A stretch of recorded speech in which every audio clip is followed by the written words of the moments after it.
இது தாங்க அந்த கீரை. இது வந்து ஆலைக்கீரை. இந்த கீரையை பறித்து இந்த கீரையை மட்டும் பறிக்கிறது.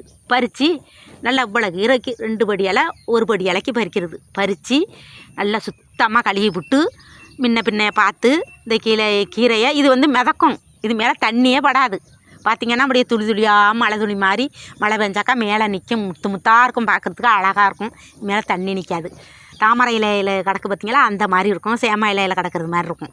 இந்த கீரையை பறித்து அந்த காலத்தில் உள்ளவங்க எங்கள் ஆத்தா எங்கள் அம்மாலாம் என்ன செய்வாங்கன்னா இந்த கீரை பறித்து கொண்டு வராங்க. கொண்டு வந்து நல்லா கழுவி விட்டு சின்ன வெங்காயம் சீரகம் சேர்த்து வதக்கி ராத்திரிக்கு மூடி வச்சுருவாங்க.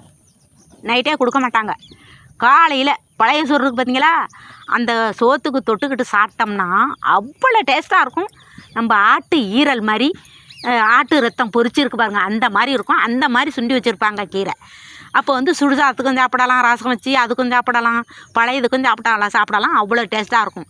இதனா ஆலைக்கீரை கீரை வந்து ஆளனுக்கு ஆகாது, குண்டில் விளைஞ்ச நெல் பொண்டுவலுக்கு ஆகாதுன்னு ஒரு பழமொழி சொல்லுவாங்க. அது எப்படின்னா ஆலைக்கீரை தின்னா ஆண்களுக்கு வந்து ஆண்மை அதிகரிக்கணும், அதுக்காக கொடுக்கக்கூடாது அப்படின்னு சும்மா சிரிப்பு விளையாட்டுக்காக சொல்கிறதான். அதுக்காக தான் கொடுக்கக்கூடாது அப்படிம்பாங்க.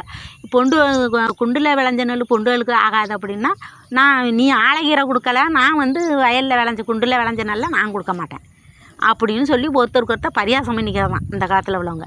அந்த மாதிரி பழமொழி சொல்லுவாங்க.